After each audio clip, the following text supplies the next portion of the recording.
Pode ver, de onde querer ver, Diário de uma Vida Elétrica, o DUV, em mais um episódio para você.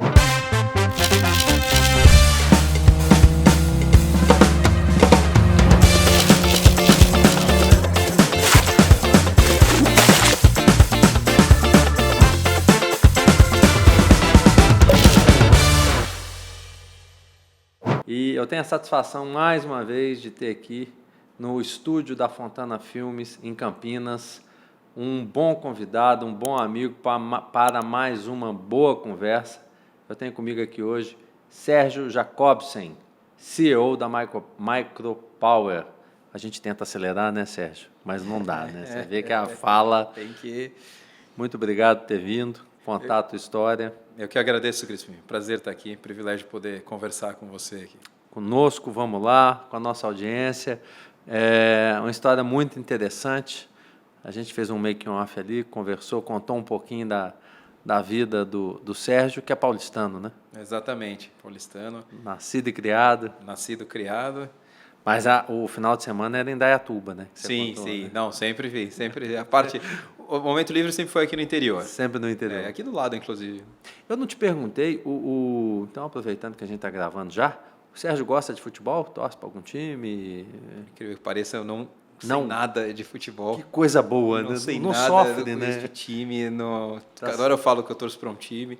Não tem problema, isso que é bom. É só com aquele que está energeticamente lá na frente, né? Nem Copa, eu te falar que nem. Aí nem também Copa é demais, do mundo. né, Sérgio? Assisto porque. Essa parte nós vamos meditar, tá? Quem me conhece sabe que não é que é verdade. Nem isso, nem isso. Muito bem. Tá bom, tá tudo certo. A gente ainda bem, a gente ainda vive um processo democrático, então tá Exatamente, podendo. pode, né? Pode. Mas originalmente, aí sim, né? Porque passam alguns convidados por aqui que eu brinco que originalmente não são do mundo da energia, mas que acabaram sendo carregados, arrastados para lá. Eu, por exemplo, sou um caso desse. Eu sou formado em economia e tudo, e fui na história de vida chegando para o que a gente está hoje, que é essa discussão nesse mundo energético nosso. Já a tua história que você me contou ali, ela já tem um caminho que vai sendo trilhado já na engenharia elétrica, não foi isso? Exatamente, Crispim.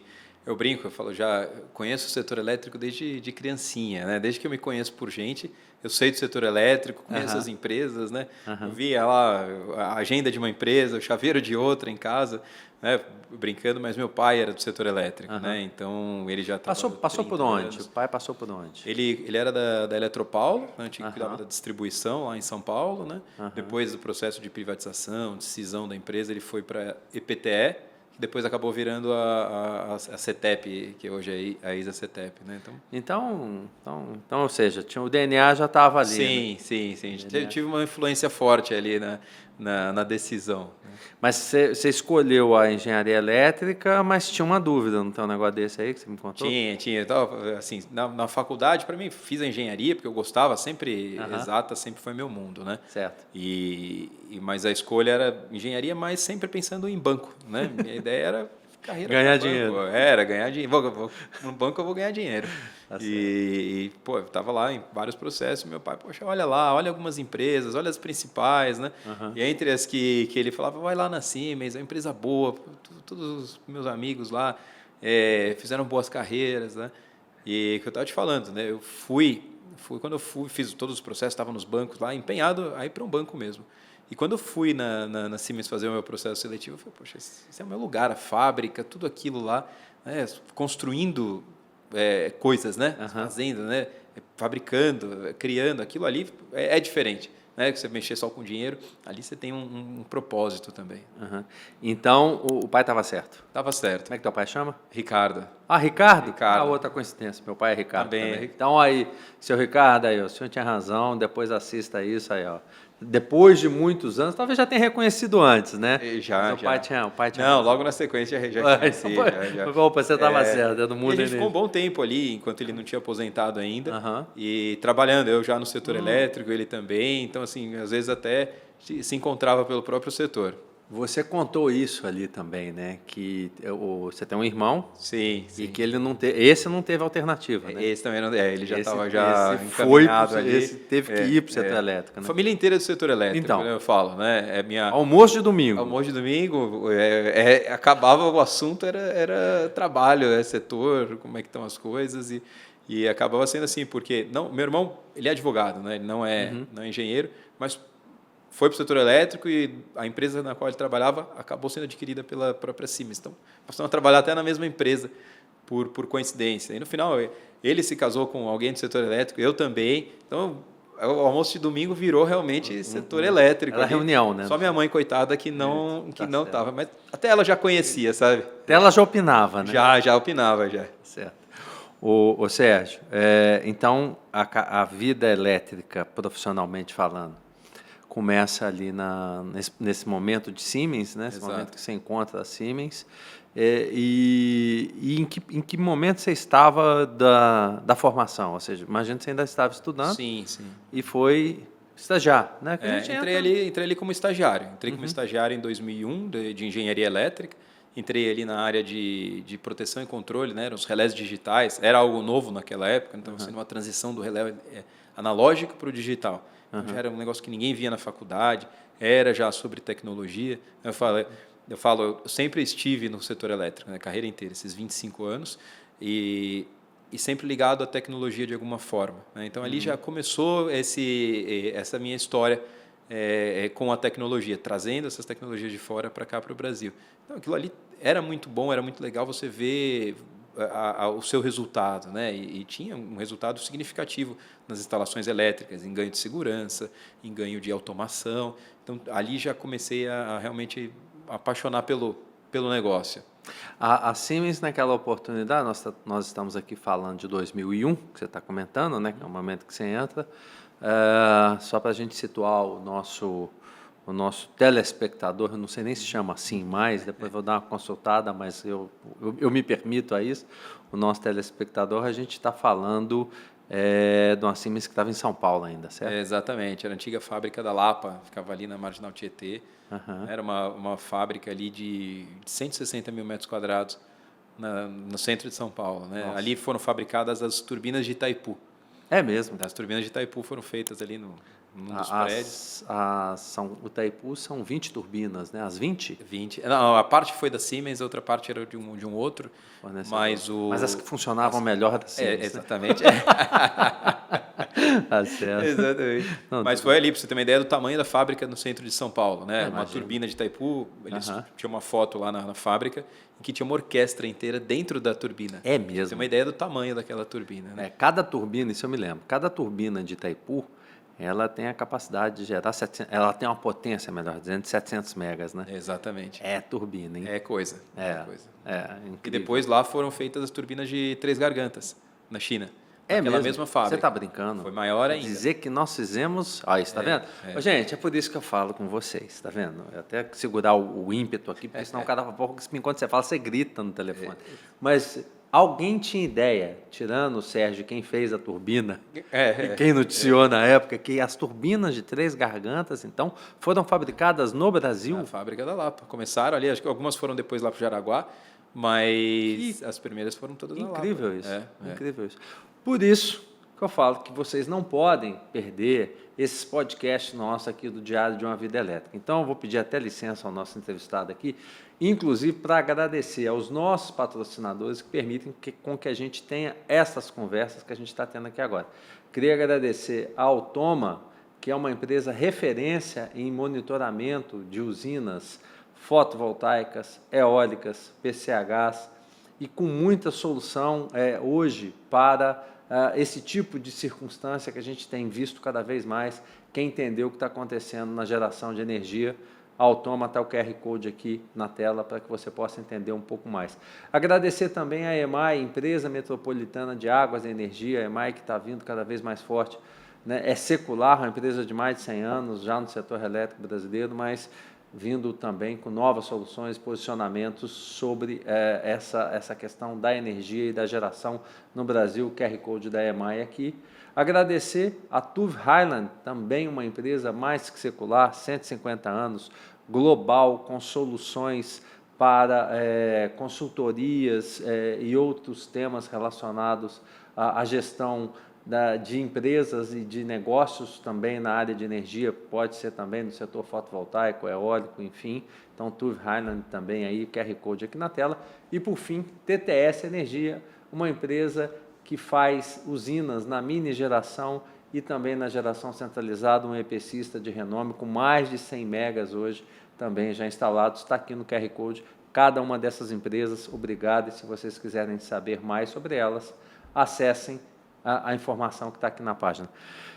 Sérgio, dito isso, voltando, então o Sérgio, nesse período ali já começando a se desenvolver, a aprender, a viver o mundo energético, o que era aquele momento, né? Você entra em 2001 a gente teve um apagão, né? Isso, eu dei essa, vamos dizer, essa sorte de entrar em 2001, foi o apagão e tudo, e ali que eu lembro, ali tinha um programa de estágio na época ali na empresa, e em paralelo o telecom estava entrando numa crise ali. Eu lembro que a maior parte, todo mundo queria ser engenheiro de telecomunicações, ninguém queria ir para a elétrica. Eu era um dos poucos, lembro da minha turma, formado pelo Mackenzie ali na eletrotécnica, eram 8 alunos. A gente se formou em 8 pessoas, né? Enquanto a outra tinha 60 alunos. O de telecomunicação. De telecom. Então, assim, estava ali, eu acabei migrando para esse setor, por toda a história, né, que eu te falei, familiar até, e dei uma sorte, que caiu num apagão e precisava-se desesperadamente de engenheiro eletrotécnico, e estava bem naquele momento ali.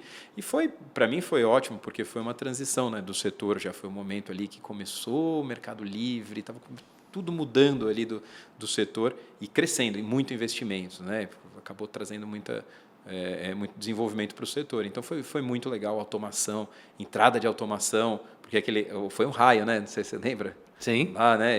Sim. E proteções antigas, e aí eu trabalhava justamente com isso. Então aquilo ali deslanchou. Eu lembro que vendia relé que não acabava mais ali. Mas foi bem animado ali. E trazendo, os alemães vinham para trazer essa tecnologia e visitava os clientes. Então foi uma enorme oportunidade de conhecer os clientes para dentro da empresa também, para fazer essa ponte, né, de lá de fora, trazer essa tecnologia nova para cá. Foi muito um aprendizado enorme. E você fica nesse processo, você entra como estagiário em 2001, certamente, claro, depois é efetivado.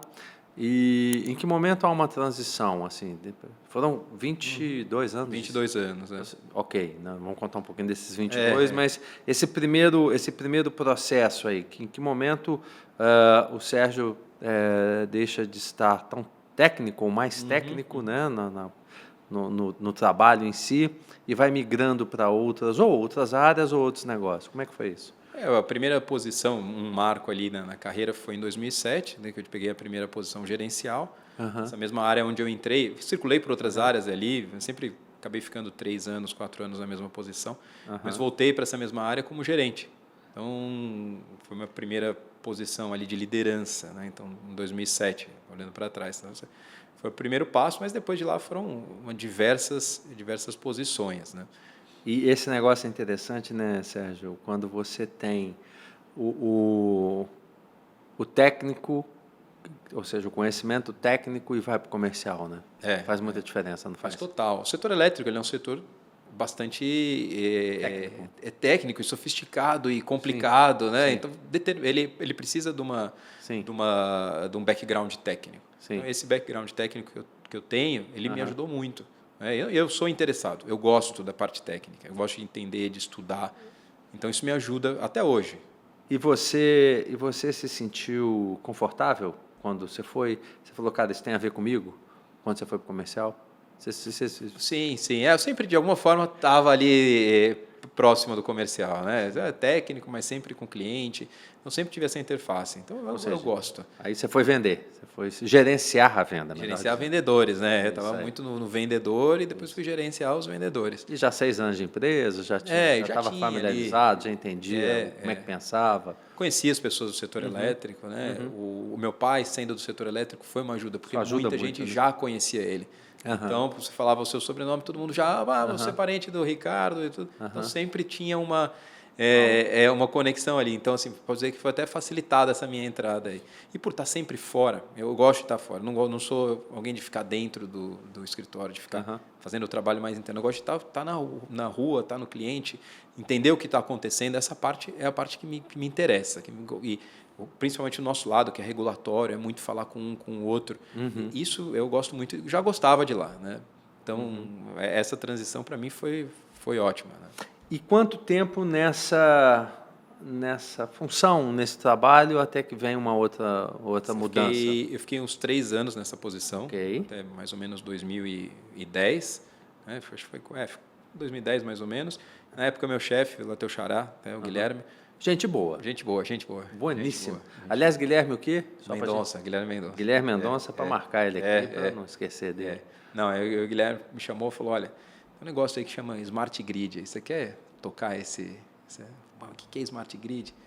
E ele, novo, vai chegar aqui. Eu fui lá ver o que era aquele negócio. Quando você fala, foi lá onde? Voltei para minha mesa pesquisar o que era. Eu voltei a pesquisar. Foi lá, chega. Eu quero, Guilherme. Você tinha ido para a Alemanha, alguma coisa assim? Não. Voltei para minha mesa pesquisar o que era. Pô, vi lá um negócio de medidor inteligente, solar, 2010. 2010, hein? Solar, baterias, carro elétrico. Você está brincando. Tudo isso. Eu tenho uma palestra que eu falo sobre o histórico do setor elétrico, que eu sempre vou com os colegas lá, amigos da USP, todo ano eu faço, e eu fui montando lá o setor elétrico, a automação do setor elétrico. Então eu falo desde o começo. Eu peguei um slide que eu fazia lá em 2010 e tinha lá o carro elétrico, tinha bateria, tinha tudo. Numa fazenda, hein? Depois a gente vai falar do agro, mas numa fazenda. Isso em 2010. Que carro elétrico era? Agora eu fiquei curioso. Era o Leaf.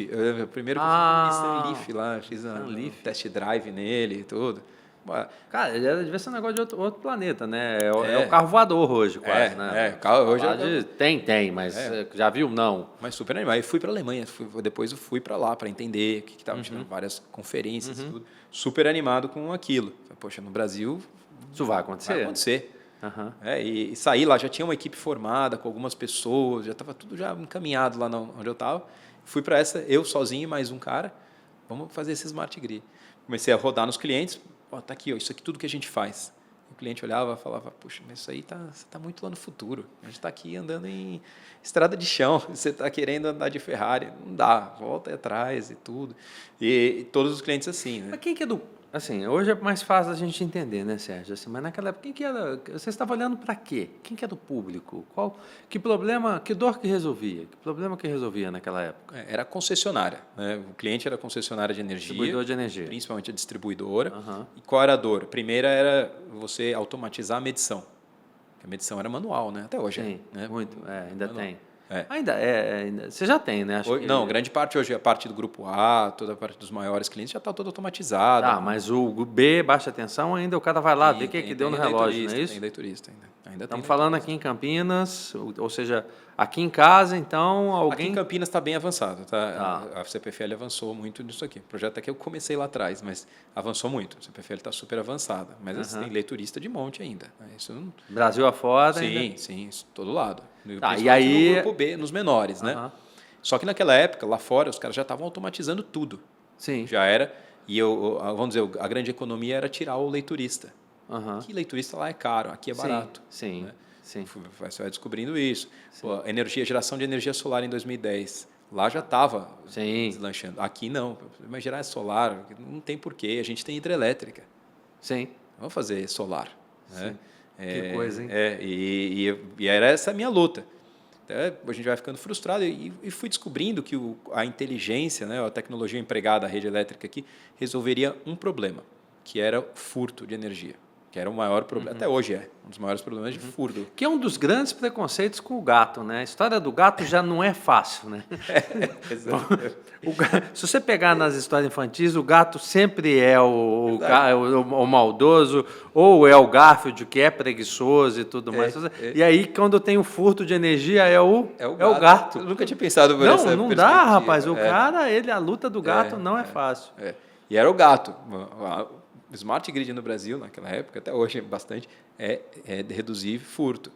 E na época nós encontramos lá uma empresa que fazia um software que conseguia fazer essa leitura remota, tinha um algoritmo que detectava, tinha 40 e poucos algoritmos na época, que detectavam quem era o mais provável fraudador, porque intuitivamente a gente pensa que o fraudador é o baixa renda, ali, mas não é. O fraudador eram grandes comércios, hotéis, então assim, condomínios de alto padrão, eram grandes furtos.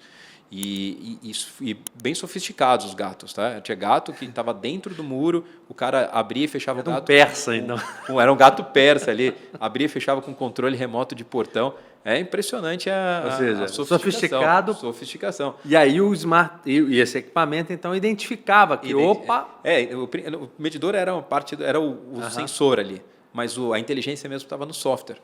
Que ficava num centro de operações. Aí, a curiosidade, a gente fala contigo, no making off tem coisa que não aparece, que agora eu fiquei curioso. E como é que você conseguia?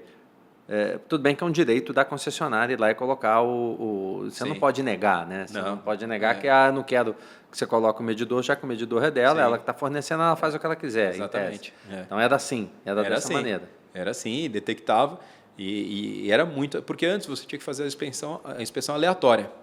Vai aleatoriamente, fazia mais ou menos pelo consumo e perfil do cliente, mas é muito manual. E as inspeções são pouco assertivas. Eram pouco assertivas.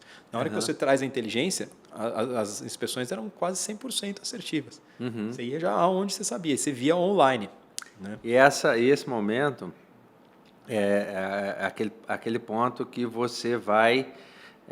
que inclusive foi até lá que você pegou cidadania e tal, e tudo, mas que você foi morar em Minas, não foi isso? Cidadania Minas Gerais, você sabe que é cidadania, não? Tem que ter passaporte e tal. A empresa ficava em Minas Gerais. Eu levei isso, na verdade, essa empresa, tem a empresa que está fazendo isso aqui, levei lá para a Alemanha, poxa, é isso daí, né? Até o alemão ficou surpreso, lá em Minas, mas ele descobriu que todos os outros países também em desenvolvimento também tinham esse problema, né? Na época, o meu chefe lá, o Guilherme ajudou, vamos fazer esse negócio, vamos fazer essa aquisição, e deu certo. E depois que ela foi concluída, eu fui como CEO da empresa. E fui para lá e que eu conseguiu o passaporte. Exatamente.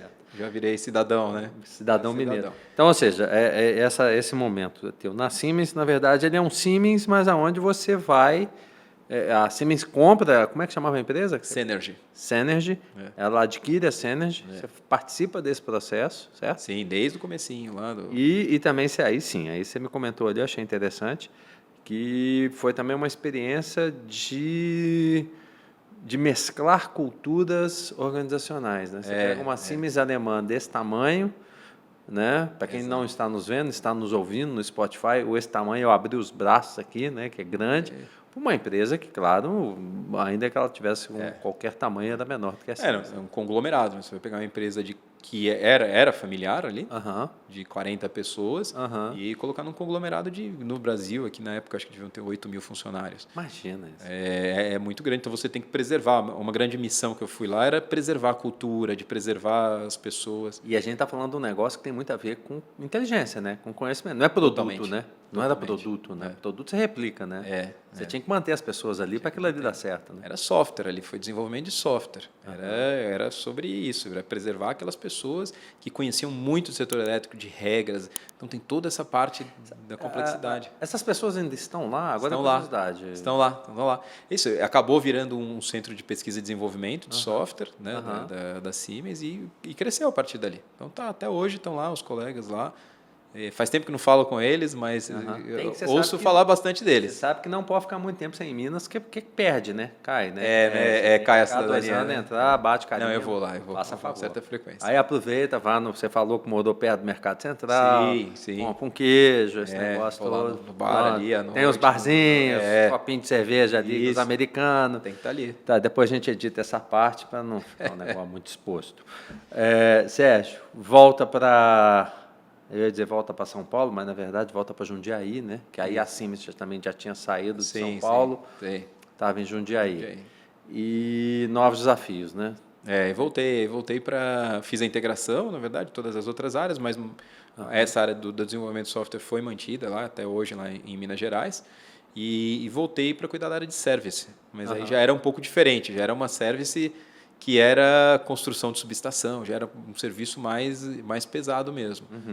Aí já era até um momento do business ali que estava mais em crise, tava com perdas e tudo. Eu fui com a missão de realmente fazer um turnaround e reestruturar o negócio. Então fiz essa missão lá e aprendendo em paralelo sobre construção, era empreiteira que tinha quebrado e momento lá contratando caminhão de concreto e fazendo. Eu estava sempre na tecnologia, no software, e fui lá para o pesado, na Petrobras, mas foi divertido, foi um aprendizado gigante também. Então, essa é uma pergunta que eu queria te fazer, né? Que momento viveu o setor elétrico a gente está falando de 2019, não é nem, ou seja, nem tanto tempo assim, mas já há algum tempo, né? Pouco depois a gente comentou, veio uma pandemia, né? Aqui você já estava num ponto já dentro da própria empresa, dentro da própria Siemens, já de muita responsabilidade, né? Que momento a gente estava vivendo ali? Ali estava solar crescendo. Ali nem não tinha começado o solar, né? Estava 14, né? 2014.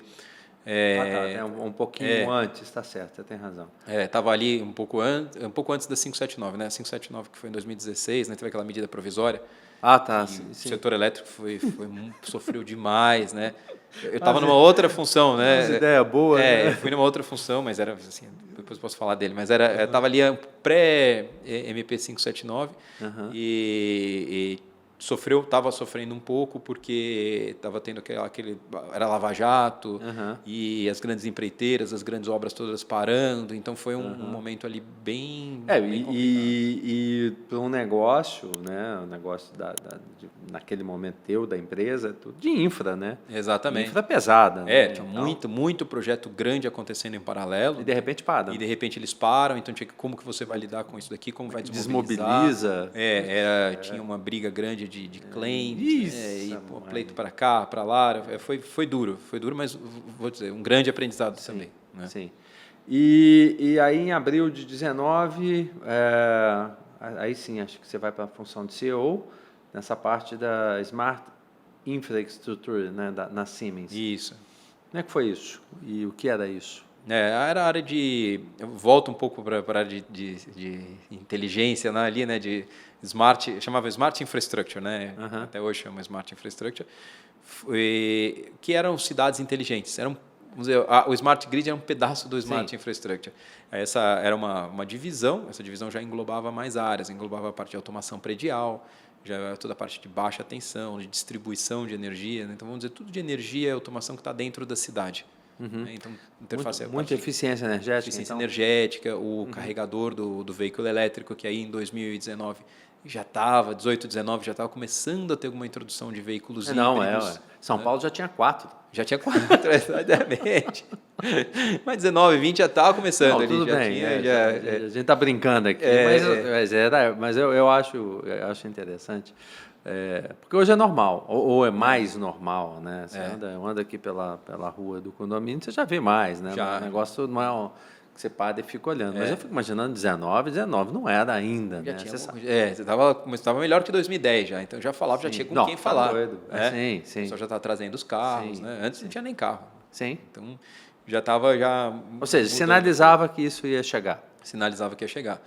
E nesse momento, em 2019, a Siemens fez um investimento nessa empresa, na Micropower, que era uma empresa de baterias, estava vindo com baterias para fazer as híbridas, para tirar o gerador da hora da ponta.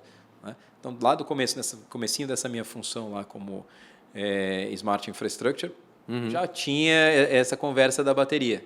E você já tinha vivido uma experiência ali em Minas, a gente brincou falando sério, de entender um novo negócio, uma nova empresa dentro desse arcabouço Siemens. Exatamente. Então, e foi uma experiência assim, super legal ali na Cenergy, porque você sai da grande proteção ali, né, de uma grande empresa e você passa a ficar, vamos dizer, mais exposto, porque Sim.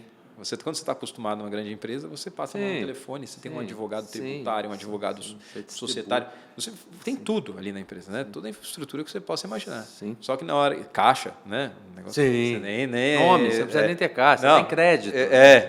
Exatamente. Na outra você tem que ter caixa. Lá não, lá chegava e tinha que se virar.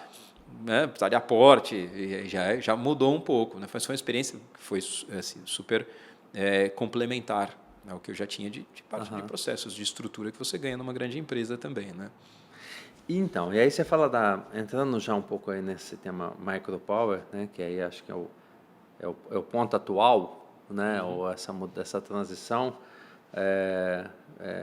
Eu acho engraçado, né? Ver 21 anos e 11 meses de Siemens e aí uma transição para micropower e um negócio, a gente pode dizer, se hoje falar de armazenamento é relativamente novo, é uma discussão que está nos trends aí, né? Mas em 2019, ainda que fosse um negócio que a gente já tinha ideia que viria, mas mais novo ainda, né? Como é que foi isso, senhor Sérgio? Em 2019 não foi a transição ainda, né? Em 2019 eu tinha feito o investimento, mas eu estava ali acompanhando, né? Como um dos que defendeu o investimento ali. Essa tecnologia ela tem um futuro enorme aqui, né? Principalmente na área que eu cuidava lá na Smart Infrastructure, que era complementar. Você vai vir com o solar, vai vir com a bateria e principalmente o modelo de negócio que era de as a service, era Battery Storage as a Service. Você não tinha que fazer um investimento no capital. Pô, tudo inovador ali. Não tem como dar errado isso aqui. E em paralelo fui tocando ali você tem razão. Só fazer uma correção aqui para vocês. Claro, ele está contando a história dele, você vai saber da tua história. Ainda que o LinkedIn, às vezes, possa tentar dizer algo, você sabe da tua história melhor do que ninguém. Foram anos aqui ainda dentro dessa função, dentro da própria Siemens. Da Siemens, e já com a Micropower, então já conhecia. Isso aí, agora sim, agora está perfeito. E a Siemens, como uma sócia, eu estava ali já no dia a dia, não no dia a dia, obviamente, né, mas levava alguns negócios, alguns projetos que até hoje eu trabalho com eles aqui. Eu comecei lá atrás, em 2020, 2021, né? E quem é do mercado naquela época, Sérgio? Nós estamos falando aí de 19, aí sim, 19, já com armazenamento, 2020, chega uma pandemia que ninguém estava fazendo conta. Aliás, não falamos disso também, o quanto uma pandemia influenciou de alguma forma? Eu imagino que sim, né? Porque as pessoas... Não, influenciou totalmente. Na verdade, quando começou a ideia dessa empresa, era para colocar a bateria no lugar do gerador na hora da ponta. Você vai lembrar, todo comércio, todo shopping, todo mundo tinha um gerador na hora da ponta. Ligava ele às 5, 6 horas da tarde e ia até a noite. Porque era mais barato você gerar diesel do que ficar na rede. E o que aconteceu? Então, ele ficava de pé, sozinho, aquele negócio, né? Até 2020. O que aconteceu com a pandemia? O dólar disparou, o lítio subiu e acabou a ponta. Né? Acabou essa ponta por causa da migração do livre. Todos os grandes consumidores começaram a ir para o livre. E aí acabou a ponta. Então, assim, a tese toda acabou da empresa. Então, tem que refazer. Ela ficou ali num limbo ali durante um tempo, né? Um projeto de P&D, vamos ver o que vai acontecer. E aí foi nesse momento que eu fiz essa transição para lá. Aí sim, aí quando a gente está falando de transição para lá... Para a Micropower. Porque aí foi 22. 22, final de 22. Como é que foi essa transição? Essa foi uma grande transição, posso dizer que foi a maior. Né? Então, mas assim, deixa eu melhorar a minha pergunta, né?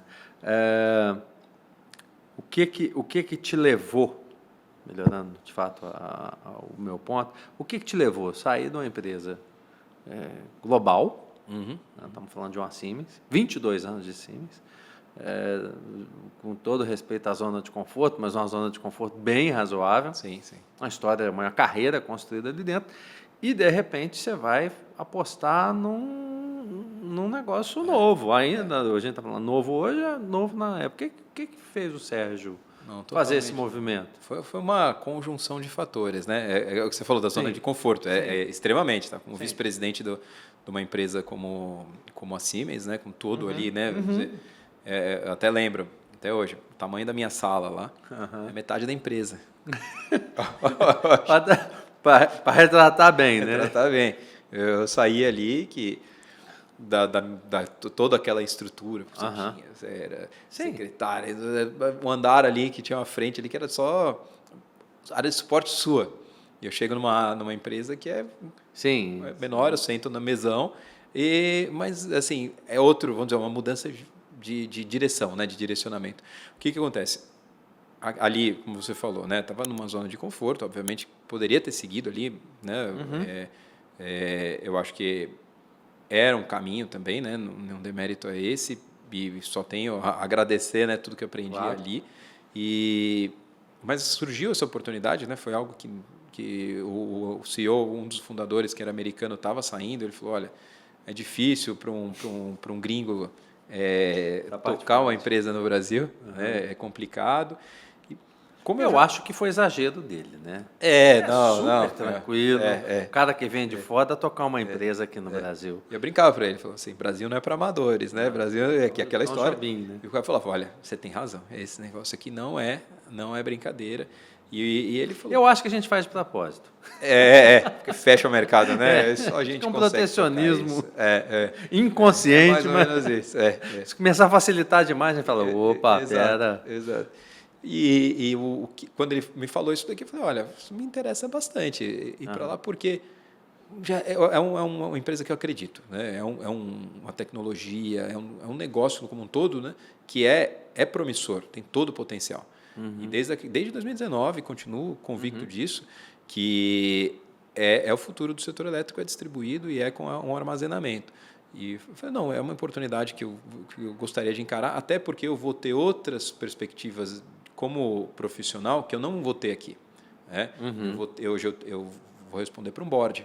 Né? É um board que não tem ninguém, não tem uma empresa controladora. Então, eu vou levar as matérias para lá, vai para uma votação. E numa empresa como uma Siemens ou como qualquer outra grande corporação, o board é algo muito distante. Sim. Né? Principalmente se você está numa região. Né? Isso vai lá no headquarter, não sei quantas dele, você nunca vai chegar a uma experiência como essa. E outra, você está lá sozinho, né? Você está ali sozinho, você está exposto e você é mais sobre você, né? Sim. Quando você está com uma estrutura, você até às vezes fala, poxa, será que foi eu, né? Exatamente. Ou será que... Não, a gente está falando... E lá você está sozinho, você está ali na chuva e você vai ter que se virar. E na outra experiência que foi a Synergy, era 100%, né, da Siemens, também, então assim, tinha uma proteção. Agora aqui é sem rede de proteção embaixo, entendeu? Apesar de que, né, falando um pouquinho da Micropower, tá certo o que você está dizendo, sim. Mas tem uma estrutura organizacional de apoio aí por trás que faz com que esse negócio tenha solidez. Sim, são grandes sócios. Isso, são grandes sócios. É vamos dizer, uma exposição mais... Sim, não, limitada, claro, né? Mas você tem vários sócios ali.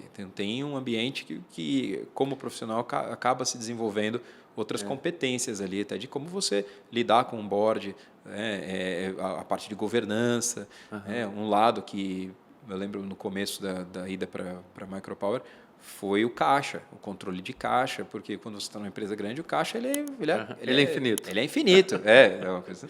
Mas ali agora, toda semana, reunião de caixa, a primeira coisa, o que vai cair de pagamento hoje, o que vai entrar, porque se não entra, machuca. E você ir para um board, pedir aporte, é algo que é difícil. Né? Você, como profissional, você se expõe. Né? Se tiver que fazer, faça, mas faça planejado, faça com previsibilidade. Né? Então, esse foi um dos grandes aprendizados ali, de você estar ali. Então, apesar de ser... Ou seja, numa parte da vida... o Sérgio Jacobsen acabou vivendo um pouco o período de banco, que você queria tanto. Exatamente. Não era bem isso. Não era bem isso. Era do outro lado do caixa. Não era bem essa parte da experiência. E indo para banco agora. Sim. Né? Indo para banco, mostrar a tese, para captar, porque é uma empresa de investimento, né? Capital intensivo. Então, explica para a gente um pouco, inclusive, aí, de novo, você que está nos assistindo, o nosso telespectador, depois eu vou perguntar para o pessoal da Automa se fala assim mesmo, que esses meninos conhecem mais do que eu. Vou chamar de telespectador. São esses papos bons, essa conversa energética, essas histórias de vidas elétricas que a gente conta aqui, esse aprendizado todo que tem. Eu não perco nenhum, até porque eu estou em todos, né? Mas vocês também não deviam perder. Assistam, vale muito a pena. Sérgio, dito isso, como diria vou convidar ele aqui, tá? Quando ele estiver aqui, eu vou falar quem que dizia isso. Dito isso, conta um pouquinho para a gente, o que faz a Micropower? A Micropower é uma desenvolvedora de projetos com armazenamento de energia. Né? Então, nós não somos fabricantes, nós não somos EPCistas, a gente desenvolve projeto de armazenamento com diversas aplicações.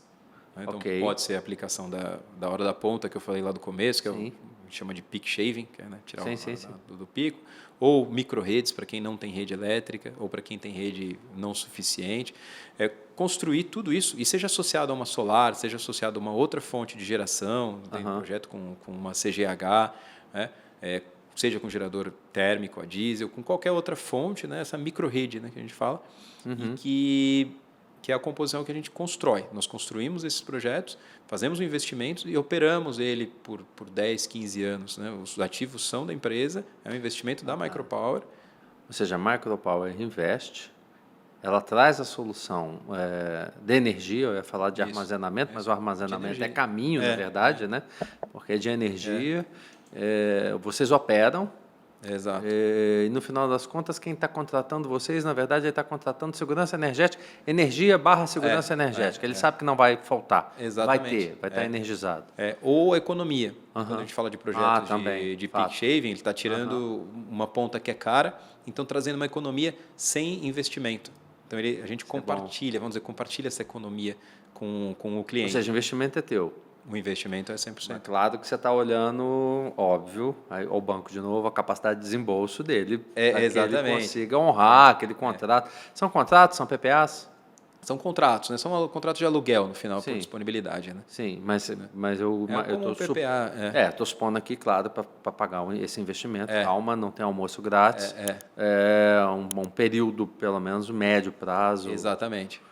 E aí vocês definem esse valor megawatt-hora e tudo dessa forma, baseado em... É um aluguel mensal, né? Um aluguel mensal por disponibilidade. É um aluguel... Porque muitas vezes a fonte de geração ela é uma fonte intermitente. Então você tem um solar ali, você não consegue garantir o quanto que é a geração, então acaba sendo por disponibilidade. Né?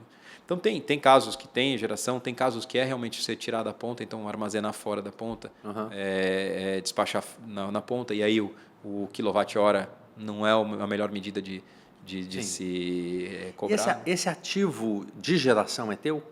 Também é de geração. Ou seja, tem casos que a gente tem de geração, tem casos também que existe já o ativo de geração do cliente, eu vou lá e faço a composição. Né? A minha grande competência é modelar a bateria, né? Eu conheço da bateria, tenho um time de engenharia robusto aqui no Brasil, é diferente, né? De você ter um time de engenharia fora, né? Porque toda essa minha carreira que eu te falei, né, foi trazendo tecnologia de fora para o Brasil. E não dá para você trazer 100%. Então, uma das decisões acertadas da Micropower foi compor um time de engenharia aqui que conhecesse das baterias, tivessem elas modeladas e que a gente desenvolveu esse software aqui. O que muda quando é assim? Eu tenho algumas hipóteses, mas eu prefiro te ouvir, a nossa audiência também. Por que faz sentido, ou por que tem que se fazer assim, na sua opinião, que está dentro do negócio? De localizar, né? De tropicalizar, vamos usar uma palavra que a gente perfeito. Fala muito, vamos tropicalizar essa situação. Por quê? Primeiro lugar, vamos dizer do mais simples para o mais complexo. Primeiro lugar é quando você tem alguma adaptação para fazer, ou tem que reclamar, ou tem que fazer qualquer coisa. Se você depende de um time fora, você nunca é prioridade. Né? E você vai competir com o planeta inteiro. No primeiro lugar, o tempo de resposta... Você precisa de alguma coisa relativa à tecnologia, fazer um ajuste na tecnologia, precisa fazer um ajuste no software. A bateria não vai entrar nesse momento aqui, porque o horário da ponta nessa região é diferente.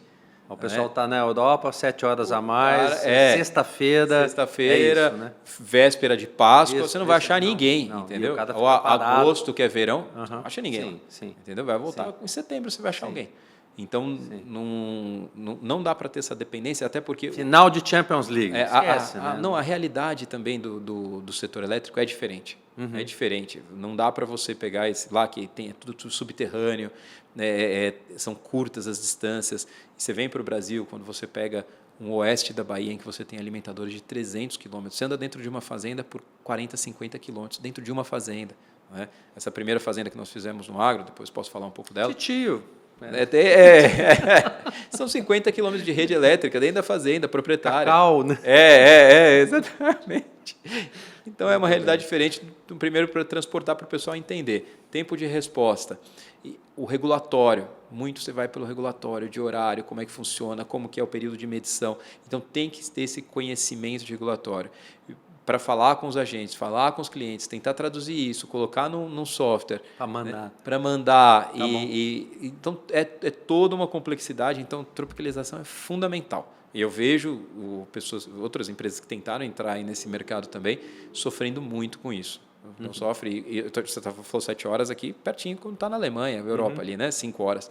Quando você vai, principalmente, grande parte desses players são chineses, você está do outro lado do mundo. 11, né?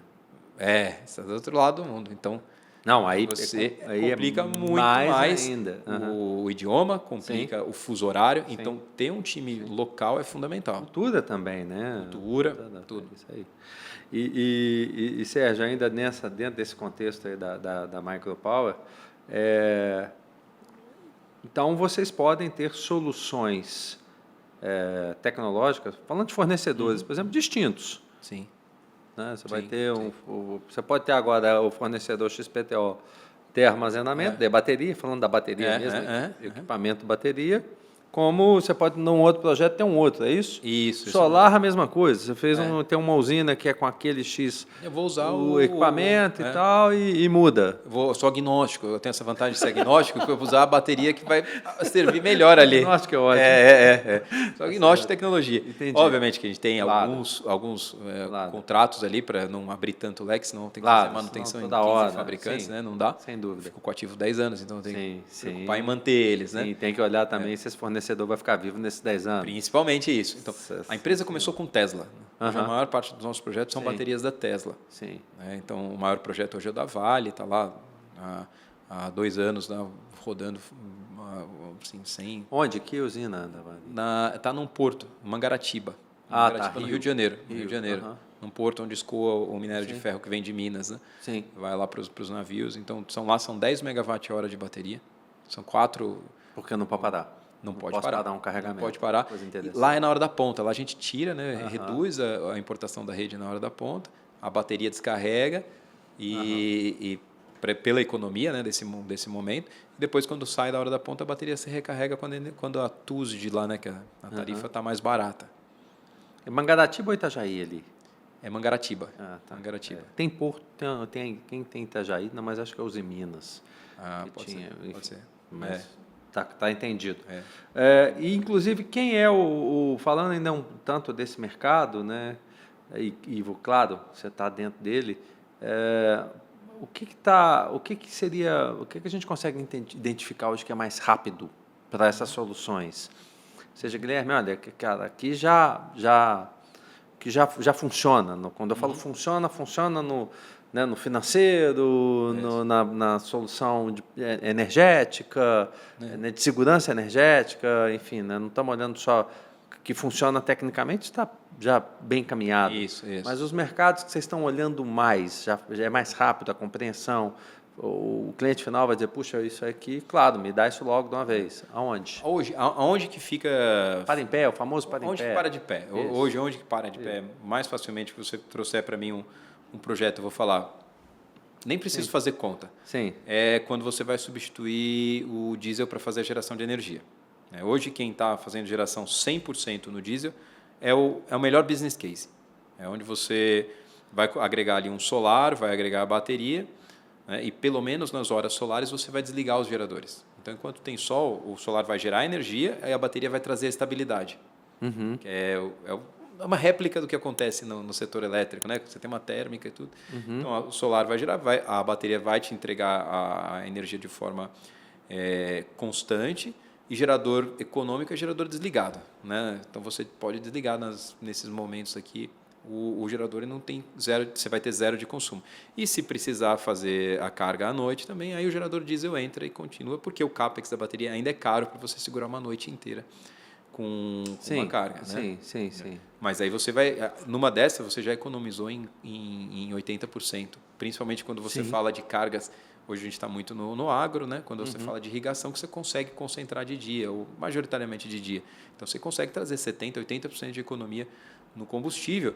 E qual a consequência disso? Você vai viabilizar uma segunda safra. Porque muitas vezes você tem lá o diesel para uma emergência e tudo, mas o custo dessa geração é tão alto que não viabiliza você plantar a segunda safra. Então, acaba que o agricultor ele mantém ali o pivô, mantém o diesel, mas não planta a segunda safra porque é uma energia inviável. Na hora que você traz esse híbrido, né, a gente fala, que é o solar, a bateria e o diesel, aí esse custo da energia, o custo do quilowatt-hora, ele reduz drasticamente. E aí começa a fazer sentido ele plantar a segunda safra, até uma safrinha depois. Então, aí começa a trazer mais produtividade para o campo, para indústrias que estão penduradas no diesel porque não tem rede.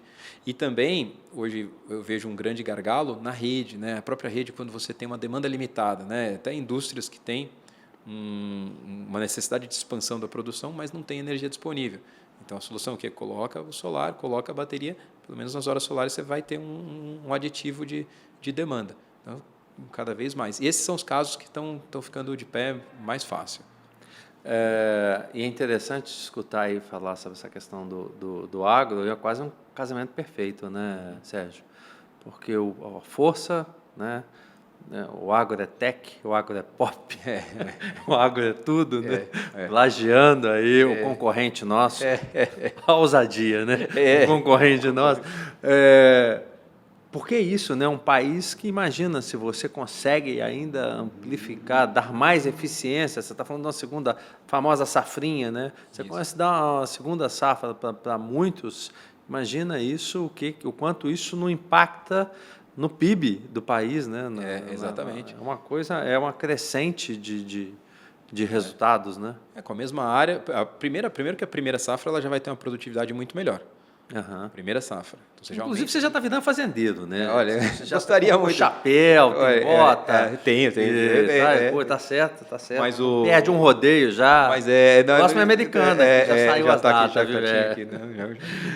Mas é um mercado que é impressionante. A tecnologia hoje que o agro tem. Eu, nessa carreira da Siemens, tive pouco contato com o agro. Tendo muito mais hoje. Sim, claro. A tecnologia, a turma é muito, muito avançada, conhece de tudo, por estar distante, tem ali uma capacidade de aprendizagem e profundo. Não conhece um pouco de tudo, conhece muito de tudo. Então, eu estou impressionado ali e gosto. É uma coisa que eu gosto de fazer, de estar ali e de aprender. Você vai aprendendo, você vê realmente como... E uma área, um setor cada vez mais digitalizado também. Exato. Né? Então, ou seja, cada vez mais também intensivo em energia, em consumo energético. Exato. Isso que a gente ainda não está nem falando a hora que entrar máquinas elétricas, né? Ou seja, trator elétrico, uma série de coisas. Acho que você já deve estar falando disso, né? A gente vai ver só em 2030, mas você tem essa mania, né? De olhar para alguma... Ainda tem bastante coisa a fazer aqui. Dentro desse negócio novo. O Sérgio, eu vou chamar um amigo nosso, né? Ele participa, ele fica ouvindo a conversa, ele dá uma lida, muitas vezes, em quem vem, para saber, e faz aquela pergunta dele, que é o quadro dele, já está mais do que conhecido, na América Latina inteira. Eu tive recente num evento, cobrindo um evento no Chile, e pedido para tirar uma foto com ele, né? E eu achei que era eu e ele. E a pessoa virou e falou assim, não, é só com ele. Só ele. Então, ele já está mais que conhecido. Eu vou chamar aqui o Zói. Zói, vem cá.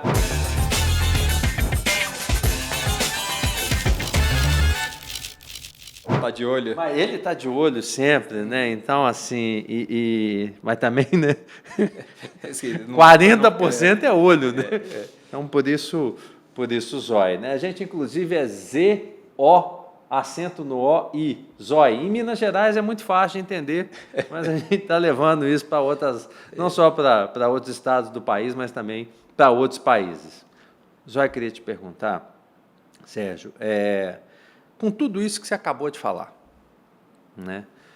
E muita gente boa já passou por aqui, né? E a gente já falou de curtailment. Né?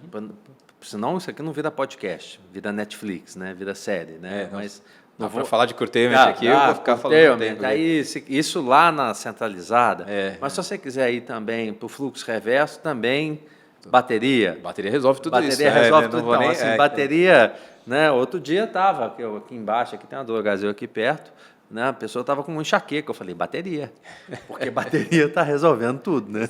Eu estava com dor de cabeça, eu falei, toma duas baterias aí, está tudo certo.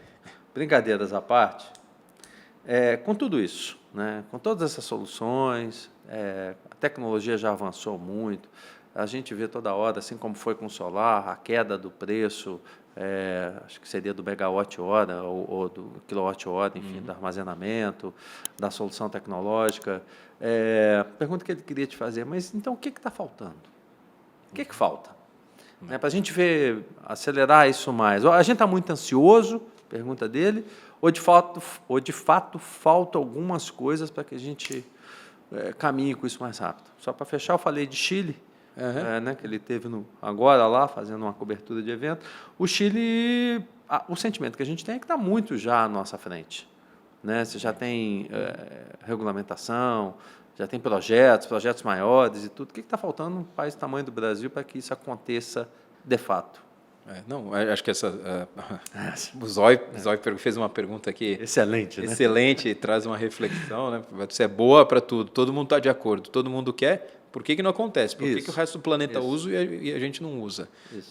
Existem alguns desafios, né? Vamos falar aqui os principais aqui. Né? Acho que o primeiro é um mercado, né? Uma previsibilidade. E aí nem vou entrar no detalhe aqui, né? Mas vamos falar de reserva de capacidade, né? Que é o assunto dos leilões, né? Sim. Que é você carregar a bateria na hora do pico da geração solar e descarregar ela à noite quando a gente mais precisa. Né? A gente tem energia, mas não tem no momento que precisa.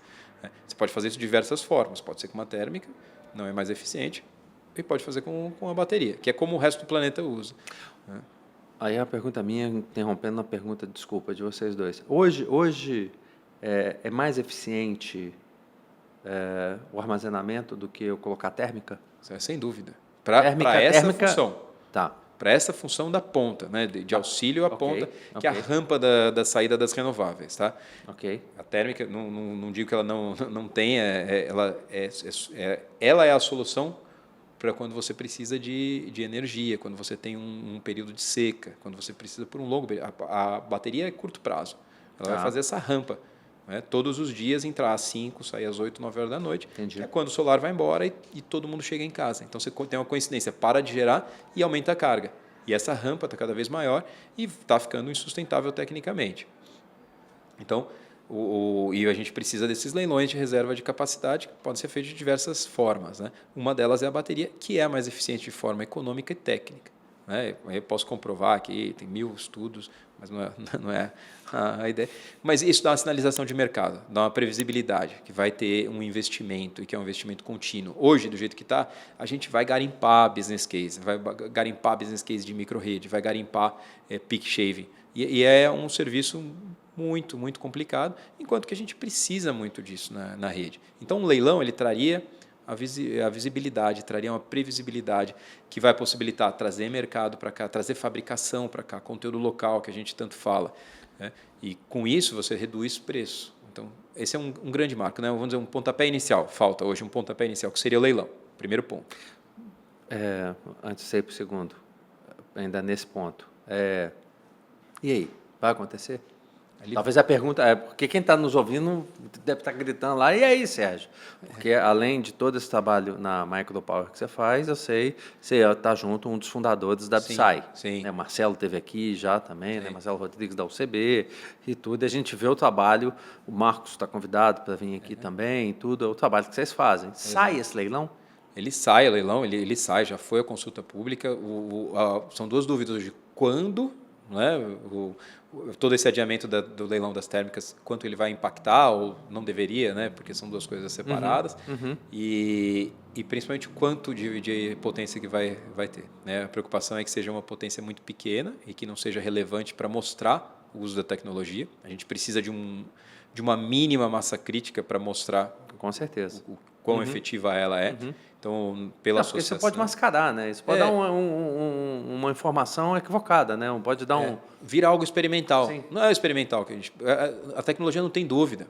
O planeta inteiro usa. Na semana passada, pela Abstai, nós fizemos um summit, trouxemos 4 outros países falando de regulatória, de experiência técnica. Isso está superado. Tá? E os agentes também, todos os técnicos, os agentes do setor elétrico, estão convencidos disso.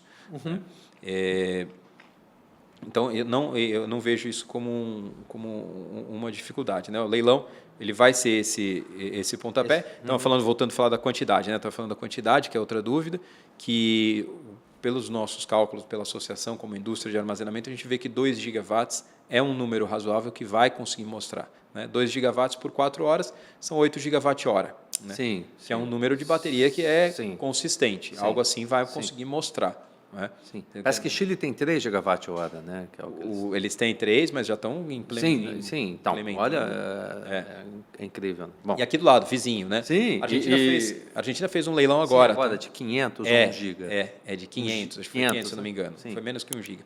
Argentina. Sim, 500, foi 500. Todos os percalços que eles estão tendo agora, econômicos, tudo isso, a situação deles não E são argentinos, né? Brincadeira essa parte, essa piada. Vamos lá, hermanos, por favor. A vida deles não está fácil. Não está fácil. E mesmo assim eles conseguiram fazer esse leilão. Né? Então a gente está ainda nessa luta para sair, quanto que vai ser e tudo. Mas assim, eu estou bem esperançoso. Esse summit na semana passada foi muito positivo. O Ministério teve participação ativa ali e discussões muito, muito ricas. Então, ele está encaminhado, a consulta pública já saiu, já voltamos agora na expectativa da minuta da portaria mesmo. Então, essa que é a expectativa no momento. Deve sair. E esperançoso de que ainda a gente consiga ter o leilão esse ano. Porque né? Não tem, como diz, não tem porquê, né? Não faz nenhum vai beneficiar. Sentido. Eu lembro o quanto saiu agora, mas trabalhou muito nessa pauta, né? O Ricardo Tille ali na ANEEL e tudo. Acho que tem e você traz para o segundo ponto, que é a regulação. Vai lá. Não, foi perfeito. Você fez o link perfeito aqui, que havia uma esperança de que o último ato, um dos últimos atos do Ricardo Tille fosse a regulação, a regulamentação. Sim. Então a gente tinha esperança, foi umas 2, 3 terça-feiras aqui, sim. Porque fosse pautar para aquela reunião de diretoria e não foi. Sim. Então foi vamos dizer Mas tem a turma lá, tem certeza que o Mosna... Não, ele vai sortear de volta, vai voltar, os técnicos estão trabalhando, todas as conversas que nós fazemos como associação, eles se comprometem, falam, é prioridade, e não vai deixar de acontecer o leilão por causa disso. É muito positiva essa sinalização que a ANEEL dá. Né? Mas a regulação, para ela não falar só sobre o leilão, a regulação vai ajudar em outras aplicações, principalmente quando a gente fala de ponta, resposta de demanda. Quando você vai para outras aplicações que não estão no leilão, você vai ter várias remunerações para esse ativo. Porque ele, ora é gerador, ora ele é consumidor. Né? Como é que a gente trata ele? Qual a tarifa que a gente vai cobrar dele? Consumo ou geração? Geração. Né? Porque no final ele está gerando quando a gente precisa de geração. Ele está consumindo na hora que a gente precisa. Mas é a briga das hídricas também, né? Também. Que faz e tem que, se a gente olhar conceitualmente, tem alguns tem os serviços sentido, né? Que elas prestam, não são remunerados. A Marisete esteve aqui, falou muito disso. A Alessandra Torres não teve ainda, mas fala muito disso. Fala também. Ou seja, uma discussão necessária. A remuneração dos serviços ancilares, isso é fundamental para que fique... Mudou, né? O sistema mudou. O sistema elétrico brasileiro, totalmente. A hidrelétrica era de geração, né? Agora ela não é só uma fonte de geração. Então tem que olhar com atenção para isso. Então tem que ter essa remuneração. Então, esse é a regulação, né? E o terceiro e último aqui, que vou dizer que é fundamental também, é a tributação do sistema de armazenamento. Hoje não é possível que você vai reclamar de tributo no Brasil, Sérgio, sem brincadeira. Aí vai parecer provocação, vai parecer implicância. Não. A gente não quer, não é. Estou falando agora como setor, tá? Não podia perder essa, cara. Difícil. É trágico. Nossa, é trágico. Mas vamos lá. Porque hoje a carga tributária ela chega a 70%. Olha isso. A gente chega a 70%. Você imagina, comparável ao whisky. O whisky é um bem de infraestrutura. E bateria é muito melhor que o whisky. É muito melhor que o whisky. Mas é um bem de infraestrutura. Claro. Ele está contribuindo para a estabilidade da rede, ele está resolvendo uma série de problemas. Então, uma carga, a gente nem quer, nem pede subsídio. Hoje a indústria de armazenamento não quer subsídio. A gente quer minimamente uma equalização com outras fontes, né? Qualquer que seja. Sim. A gente é a fonte que... É uma solução energética, vamos colocar assim. Nem é fonte. Quanto é, né? Quanto é, vou falar bobagem aqui, o bom do entrevistador é isso, ele se permite a falar besteira. Mas quanto que é a importação, por exemplo, de módulos? Acho que é isso que você está dizendo, né? Você pega uma solar, está quase no zero. Mesmo a térmica está com 30, ela foi 40. 25, o módulo foi 25. Vamos lá, 25. Foi zero, bateu 9. Mas 25 já está... Já está isso que eu estou assim, dizendo. Me leva para 25.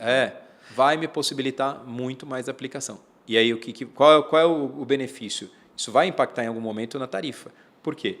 Será que compensa a gente levar linha e levar distribuição para todos os lugares? Será que a solução não pode ser distribuída? Você sabe que o Edivaldo Santana, num texto dele, né, muito bom, há um ano e pouco atrás, foi quando estava na discussão do leilão de transmissão, quando saiu. E começaram a sair os leilões e tudo. Ele disse, não sei, tem que pensar, fazer essa conta direitinho, porque é isso, né? Será que vale a pena tanta linha de transmissão? Será que a gente não podia estar um pouquinho mais adiante? É claro que transmissão é necessária. A gente está vivendo um problema de transmissão hoje. Mas será que não dá para equilibrar? Será que a gente vai precisar de tudo isso de linha? É o que você está dizendo. Né? Exatamente. Olhar o todo. Porque a gente acaba sempre se habituou a olhar por partes, né? A distribuição, a transmissão, a geração. Mas no todo, será que toda essa cadeia aqui funciona para a gente atender aquela determinada região? O Brasil é tão grande, são tão grandes as extensões.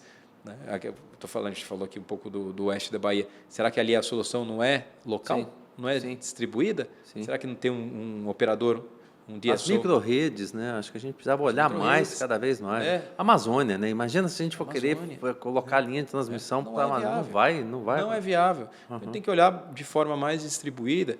Então, quando você traz uma redução de carga tributária, você vai possibilitar mais aplicações e vai economizar em outros investimentos. Você vai poder postergar um monte de construção de linha, construção de rede de distribuição, vai fortalecer, vai usar melhor as linhas, né? Você vai trazer uma carga, quando ela estiver vazia, você vai usar para carregar a bateria, então ela vai ter uma eficiência melhor. Né? Não só isso, as redes de distribuição, as subestações, os transformadores, tudo. É a forma que a gente tem de equilibrar, né? Equilibrar. É um pulmão, né? Exatamente. Sérgio, a gente está chegando na reta final, e antes de eu te fazer a última pergunta, aí também como um dos fundadores da BSAI, né? E aí te ouvi falar isso, dessa questão de diminuição da carga, de incentivar a indústria nacional. Tem espaço? Porque a gente tem bons fabricantes, né? Dentro do cenário nacional hoje. E quando você começa a rivalizar, principalmente com o que vem de fora, falando de China, né? Que é sempre muito forte, no teu olhar, como é que se sustenta isso? É totalmente viável. Tem fabricantes, a gente começou lá nos fundadores, dos 4 fundadores, 2 eram fabricantes, né? São até hoje, né? Sim. A Moura e a IUCB. Tem a VEG, entrou logo no começo também. Então, eles têm produção local, então é algo, mas hoje a fundação, a associação, a gente começou com 4 empresas, hoje são 60 empresas. Então, com 60 empresas já? Nós fundamos a associação em agosto de 23. Numa Intersolar. Na Intersolar, exatamente. Eu me lembro disso. Eu estava lá. Você estava lá no evento? Estava lá. 4 empresas a gente fez esse negócio. E são 60 hoje, para te mostrar o tamanho do interesse. Né? E desses 60, muitos são fabricantes chineses. E eles mesmos, eles colocam entre as alternativas, em todas as conversas que a gente tem com o governo, nós vamos trazer planta, nós vamos localizar. Só que a gente precisa da sinalização do mercado. Sim, claro. Que é o que eu falei como o primeiro ponto, que tem que ter um pontapé inicial, que seja um leilão, que seja um mercado que tenha uma projeção. Ninguém implanta uma fábrica É o famoso startar, né? Você precisa startar, né? Precisa ter algum mercado. Exato. Claro. Ninguém vai fazer um investimento desse que é grande, é muito grande. Sim. E precisa de massa crítica. A gente pode ser um hub para a América Latina. Sim. Não é um problema do Brasil esse. Sim. Esse é um problema do planeta inteiro. Sim. Todo mundo migrou para o renovável. Entendeu? O Chile está acontecendo, a Argentina. Por que não sermos o hub, né? Local? Muito bem, senhor Sérgio Jacobsen. Última pergunta, essa sim minha. Você vê que ele bota a pilha mesmo quando ele... Viu como é que aquece, energético? Z-O, acento no O aí, Zóia, Minas Gerais, sabe do que eu estou falando. Momento mais elétrico da vida do Sérgio. Pode ser pessoal, pode ser...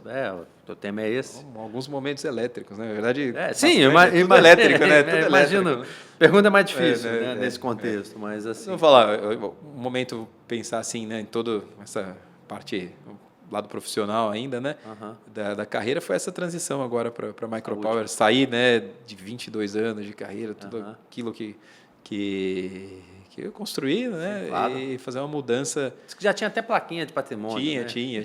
Até hoje eu vou lá, todo mundo me conhece. Tá? Mas por tudo, né? Pelas pessoas, né? Tem uma vida, né? Conheci minha esposa lá. Claro. Tem uma história. Claro. Né? Ali é uma história. Claro. Era muito mais que um emprego para mim aquilo. Né? Claro. E uma transição, uma mudança, né? Que não só de empresa, e uma mudança de rumo, né? Sair de uma grande corporação para uma startup, né? Basicamente. Sim. Né? E que você tem que fazer tudo. Sim. Então, isso foi uma transição. Está sendo, então, né? Está sendo. Está acontecendo até agora. hoje, o aprendizado ali é diário, mas os primeiros 2 anos ali... Já virou fazendeiro. Então, eu acabar até com fazenda aí, tá vendo? Muito bem, gente. Mais uma boa conversa elétrica, histórias de uma vida elétrica, no diário de uma vida elétrica aqui com vocês. Eu queria, antes de encerrar, agradecer mais uma vez aqui aos nossos patrocinadores, a Automa, que é uma empresa, inclusive, referência, está aqui de novo o QR Code da Automa, no nosso setor elétrico, com sistemas de monitoramento, né? Agora não só aqui no Brasil, mas também em outros países da América Latina e na Europa, uma empresa que está levando solução nacional para fora do Brasil. Agradecer também a EMAI, Empresa Metropolitana de Água e Energia. A EMAI também é uma referência, há um século já nesse negócio, né? Nesse negócio energia, mundo energético. Está aqui o QR Code da EMAI para saber mais sobre a EMAI. Agradecer a TÜV Rheinland, que é uma empresa também com 150 anos de história, que oferece solução do setor solar, oferecendo segurança, qualidade e confiança para equipamentos e projetos fotovoltaicos. Quer saber mais sobre a TÜV, que também é uma empresa global, aqui no QR Code sobre a empresa. E a TTS Energia, uma empresa EPCista, referência, com mais de 100 megas entregues, construídos no nosso setor fotovoltaico, na mini geração e agora também na geração centralizada. Muito obrigado aos nossos, patrocinadores, agradecer a equipe, o time da Fontana Filmes aqui no estúdio em Campinas e agradecer a nossa agência de marketing nova que está chegando com a gente, a Mágica, Agência Mágica Empresarial, uma empresa também consolidada em Minas, que está trabalhando conosco em toda esse trabalho de divulgação. Por fim, Sérgio, obrigado. Obrigado você. Papo muito bom, muito bom mesmo. Descontraído. Quero que você volte depois para a gente contar aí quantos gigawatt-hora de armazenamento a gente tem, os casos que nas suas andanças aí que você está vendo. Valeu, volte sempre. Obrigado. Obrigado. Valeu. Privilégio estar aqui. Valeu, gente. Um abraço. Até mais. Tchau, tchau.